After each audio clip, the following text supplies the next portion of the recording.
Okay dear students, 3.2 first question आज मैं आपको करवाऊंगा। इससे पहले 3.1 एक्सरसाइज हो चुकी है पूरी अपनी। 3.2 का ये फर्स्ट क्वेश्चन है, देखिएगा जरा क्या है फर्स्ट क्वेश्चन।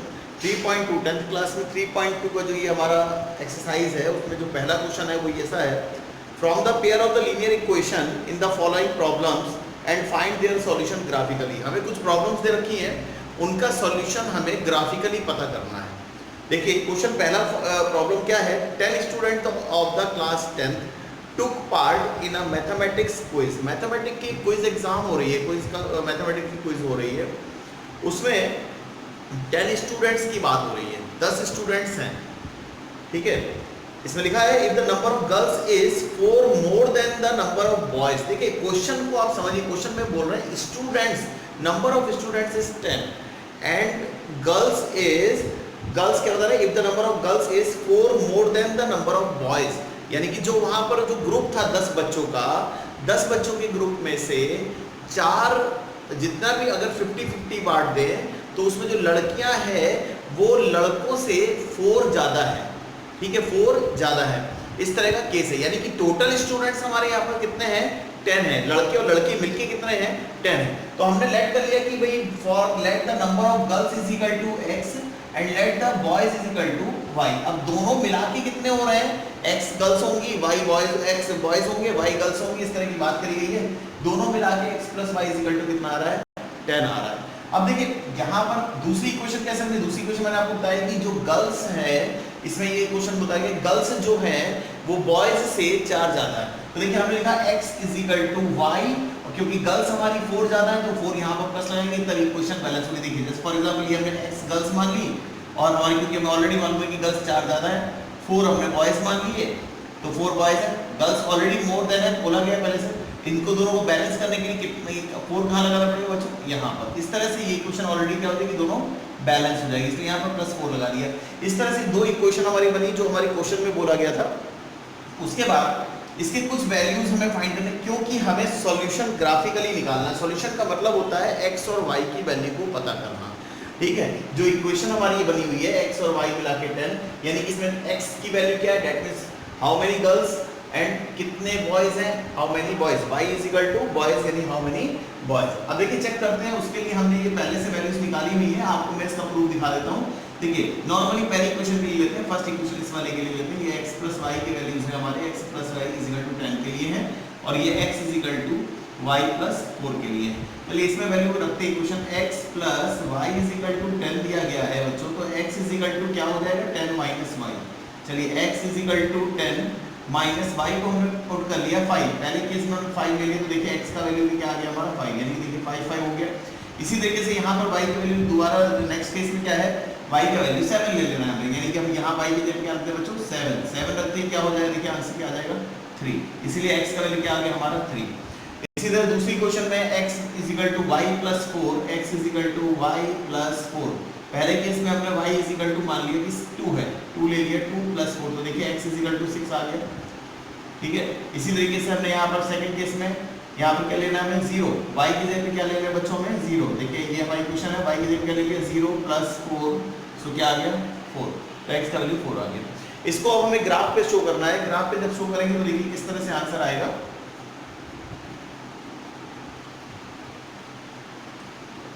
ओके बच्चों, तो देखिए ये ग्राफ मैंने बनाया, ग्राफ पे ऐसा देखिए ये वैल्यू हमारी पता चल गई थी x plus y is equal to 10 के लिए और x is equal to y plus 4 के लिए हम लोगों ने ये वैल्यू रखी हुई थी। अब इन वैल्यूज को ग्राफ पे ड्रॉ करने के लिए मैंने ये पहले से ग्राफ ड्रॉ कर लिया, जिसमें ये हमारा x एक्सिस है, ये हमारा y एक्सिस हो गया। अब देखिए इसमें मैंने पहले से प्लॉटिंग ऐसा वैल्यूज रख ली है। अब इसमें देखिए सबसे पहले बोला गया x की वैल्यू कितनी है 5 है, तो देखिए 1 2 3 4 5 और y पर भी कितना है 5 है, तो मैंने ये पहला पॉइंट ले लिया 5,5। इसी तरीके से x पर 3 है 1 2 3, y पर 7 है, ये पॉइंट मिल गया 3,7, देखिए 3,7 मिल गया। तो ये जो इक्वेशन हमारी आई है बच्चों, ये किसके लिए आई है, x plus y is equal to 10 के लिए, x plus y is equal to 10 के लिए। ये इक्वेशन हमें मिली, 2 पॉइंट्स मिले थे हमें, इसके 5 5 3 7 मिल गया, ये x plus y is equal to 10 के लिए इक्वेशन हो गई हमारी बच्चों, ठीक है। उसके बाद अब इसमें आ जाइए, इसमें देखिए x इज इक्वल टू कितना है 1 2 3 4 5 6 है, और y पर कितना गया मूवमेंट है 2 है, तो देखिए पहला पॉइंट ढूंढा है हमने 6,2। इसी तरीके से x पर कितना है, पहले 1 2 x 1 2 3 4 है और y पर 0 मूवमेंट है, तो 4,0 ये पॉइंट मिल गया।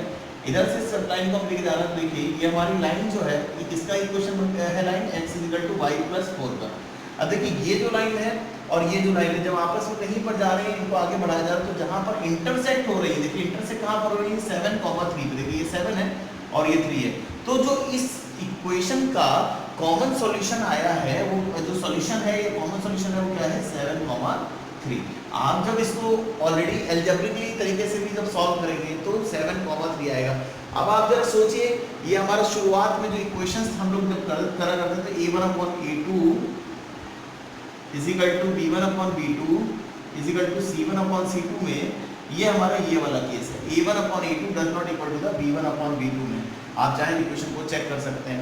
तो ये इस वाले केस में क्या होता था, हमारा लाइन इंटरसेक्ट करती थी, देखिए इंटरसेक्ट कर रही है लाइन किसी एक सॉल्यूशन पे, तो इस तरह से हमारा ये इक्वेशन हमारा ग्राफिकली सॉल्व हो जाता है। अब हम लोग देखते हैं सेकंड क्वेश्चन। ओके बच्चों, 3.2 का ये जो फर्स्ट क्वेश्चन था उसका सेकंड क्वेश्चन है, ये देखिए सेकंड क्वेश्चन ये बोल रहा था 5 pencil and 7 pen together cost ₹50। 5 pencil और 7 पेन का टोटल कॉस्ट ₹50 है, ऐसा इन्होंने बोला है। तो वही क्या चीज, let the cost of 1 pencil = x, let the cost of 1 pen = y। एक पेंसिल का कॉस्ट x है, 5 पेंसिल का कॉस्ट क्या हो जाएगा 5x, 7 पेंसिल का कॉस्ट क्या हो जाएगा, 7 पेन का कॉस्ट क्या हो जाएगा 7y। जब इन दोनों का टोटल कॉस्ट की बात हो रही है तो वो ₹50 क्वेश्चन में दिया गया है। इसी तरह क्वेश्चन में आगे बोला गया है कि भाई 7 पेंसिल और 5 पेन को टोटल कॉस्ट 46 है, तो ये दूसरी क्वेश्चन बन गई, ये इक्वेशन नंबर 1 बन गई, ये इक्वेशन नंबर हमारी 2 बन गई। अब इक्वेशन 1 और 2 में हमने ये वैल्यू पता करके रखी हुई है, आप इसको चेक करिए इसमें वैल्यू पुट करके, तो देखिए क्या इसमें आंसर वैल्यूज में आ रहा है कि नहीं आ रहा है, देखिएगा आप जरा। इसमें सबसे पहले मैंने चेक करने के लिए वैल्यू पुट करी, इक्वेशन ले ली 5x + 7y = 50। इसमें से वैल्यू पता करनी है मुझे, 5x = ऐसे लिख लेगा 50 - 7y, x = 50 - 7y अपॉन में 5। चलिए x = वैल्यू पहले पुट करते हैं 50 - 7 और y का वैल्यू मान लीजिए हमने 5 ले लिया, इसमें 7 × 5 ले लिया, 7 × 5 = 35 और अपॉन में 5। तो देखिए x = कितना आएगा 50 - 35 divide by 5, that means 15 divide by 5, that means 3।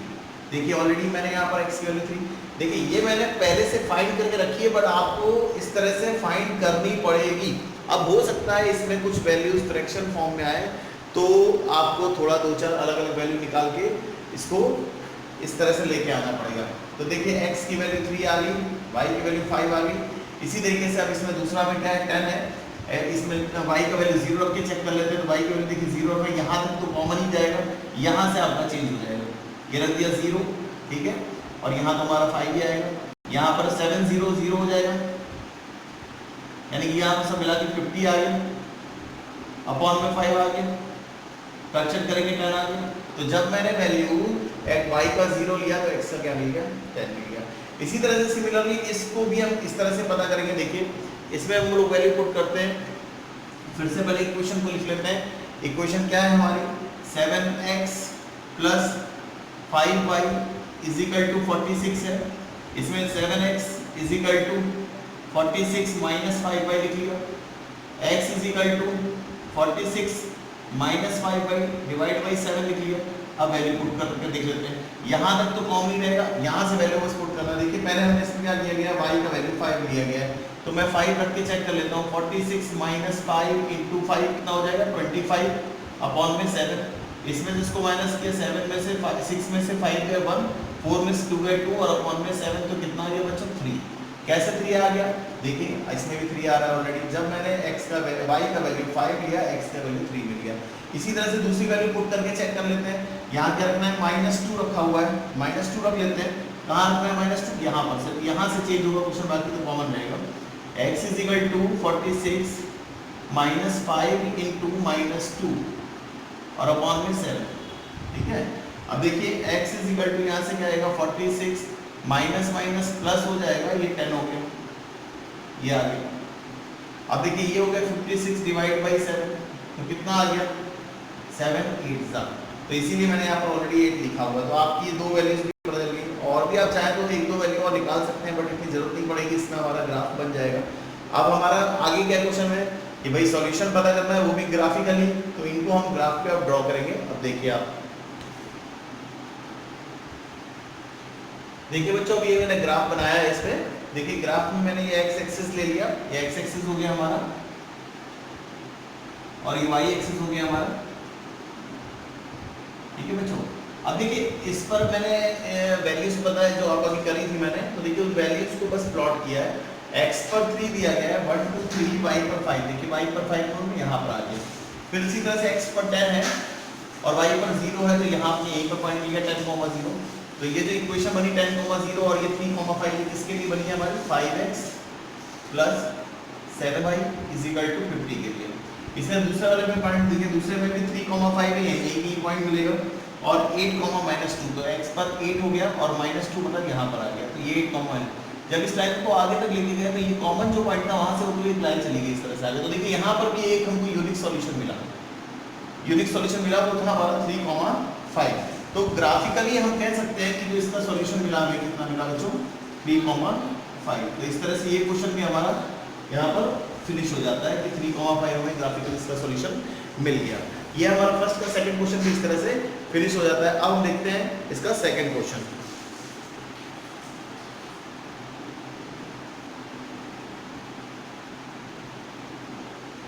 Okay बच्चों, तो देखिए अब ये 3.2 का सेकंड क्वेश्चन क्या कह रहा है। 3.2 के सेकंड के क्वेश्चन में ऐसा था कि on comparing the ratio a1 upon a2, b1 upon b2 and c1 upon c2, find out whether the line representing the following pair of linear equation intersect at a point are parallel or coincident। देखिए तो हम लोग इससे पहले जब chapter का introduction लिया था, आपको अगर ना याद हो तो आप इंट्रोडक्शन के एक बार वीडियो देख लीजिएगा।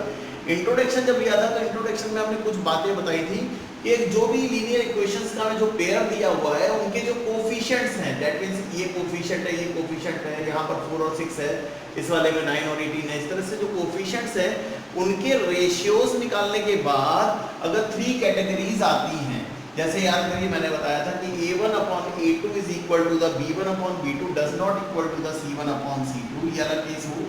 एक तो ये केस बताया था हमने बच्चों को, एक केस हमने आपको ये वाला बताया था और एक केस हमने आपको ये वाला बताया था। इन तीनों केसेस से आपको ध्यान रखना है कि जब देखिए मैंने इसमें सबसे पहले तो चेक किया कि इसका 5/7 a1 upon a2 फाइंड किया, 5/7 आ गया। b1 upon b2 यानी कि -4 और प्लस का 6, तो -4 और 6 लिया, उसको कटसेट किया 2 से, तो -2 और ये 3 आया।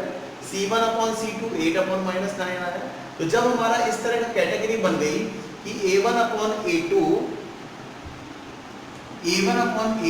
does not equal to the b1 upon b2, आप चेक करिए 5/7 अगर हम रखते हैं और यहाँ -2/3 रखते हैं तो बोथ आर नॉट इक्वल, दोनों इक्वल नहीं है आपस में, यानी कि a1 upon a2 does not equal to the b1 upon b2, तो फिर c1 upon c2 की जरूरत भी नहीं है, अगर आप निकाले तो कोई इशू नहीं है।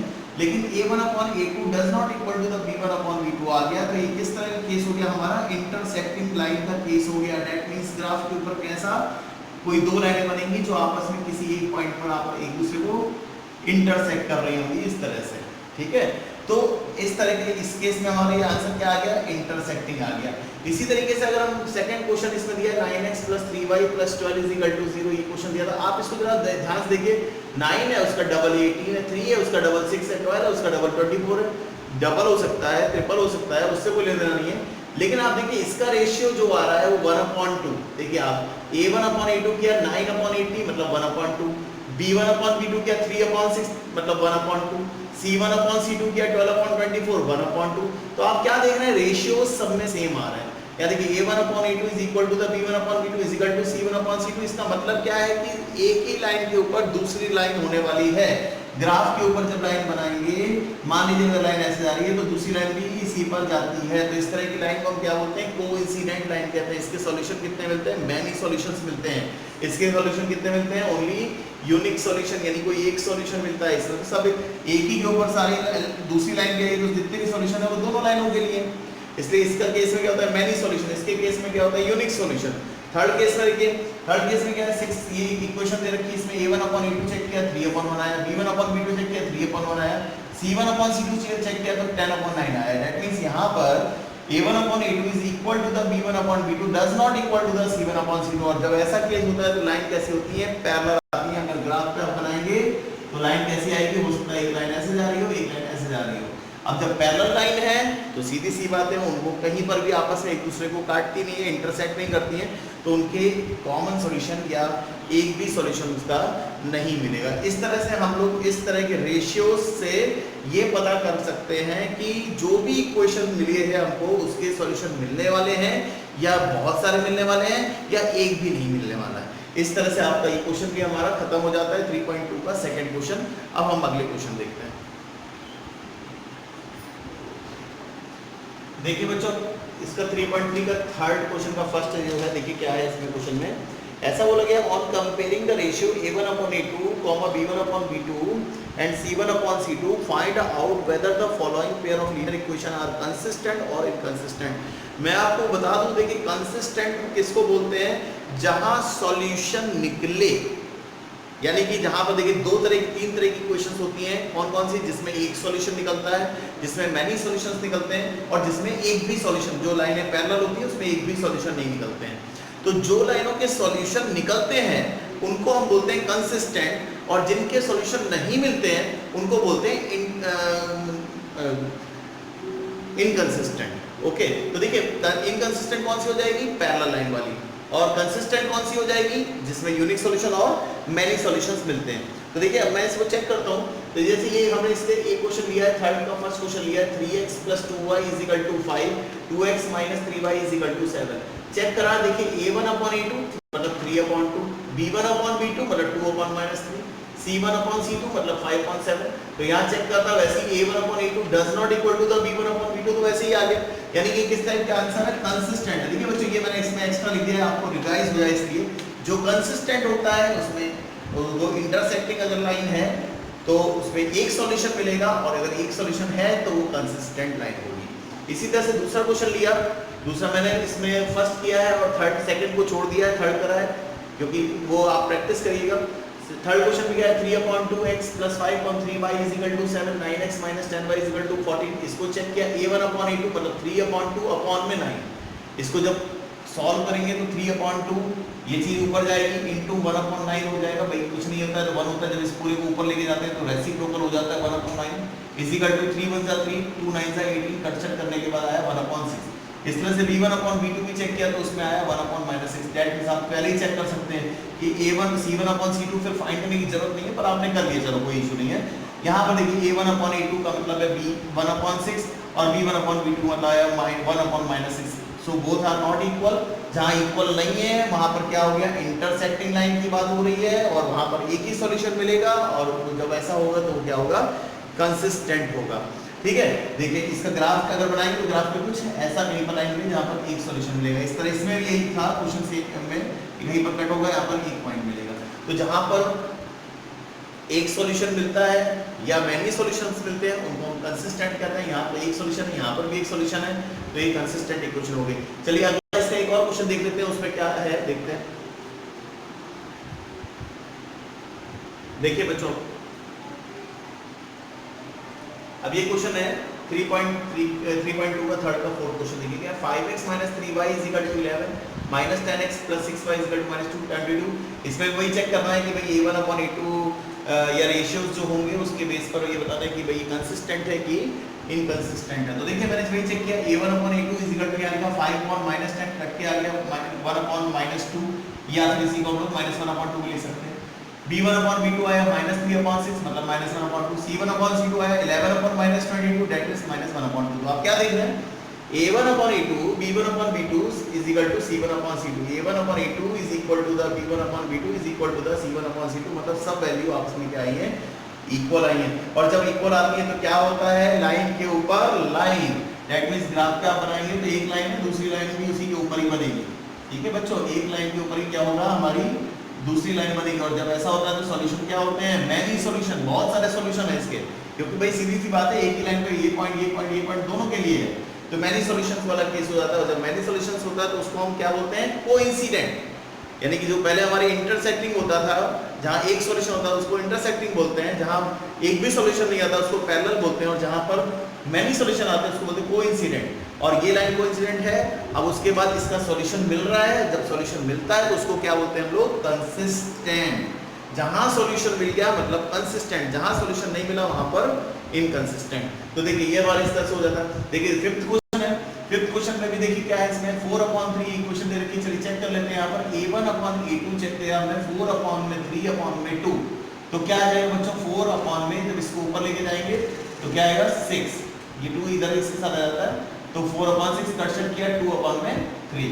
इस तरह से b1/b2 चेक किया 2/3, c1/c2 चेक किया, क्या आ जाएगा बच्चों 8/12, दैट मींस 4 2s और ये 3 सब इक्वल आ गए। यही सेम केस आ गया, a1/a2 is equal to the b1/b2 is equal to c1/c2, a1/a2 is equal to the b1/b2 is equal to c1/c2, same to same case आ गया। तो वही का वही कॉन्सेप्ट हो गया। इसमें भी क्या हो गया कि भाई मैनी सॉल्यूशंस मिलेंगे, कोइंसिडेंट लाइन है, और इसको क्या बोलेंगे हम लोग, कंसिस्टेंट। इसमें भी ग्राफ क्या है, लाइन के ऊपर लाइन। तो इतने सारे क्वेश्चंस आप करके देख सकते हैं कि भाई जिसमें भी a1/a2 b1 इस इक्वल कंडीशंस आती हैं तो हम लोग इस तरह से इनको हम बता सकते हैं कि वो लाइनें हमारी जो है इंटरसेक्टिंग है, कोइंसिडेंट है, या फिर हमारी पैरेलल लाइन है। इस तरह से आप लाइन की दोनों वैल्यूज को देख के बता सकते हैं। तो यहाँ पर आज का हम ये वीडियो खत्म करते हैं। इस तरह से आपके ये क्वेश्चंस एक्सरसाइज जो 3.2 था उसके क्वेश्चंस पूरे हो जाते हैं। ये वीडियो हम यही समाप्त करते हैं। फिर आपसे वही मैं रिक्वेस्ट करूँगा कि इस चैनल को आप सब्सक्राइब करें, शेयर करें, ज़्यादा से ज़्यादा लोग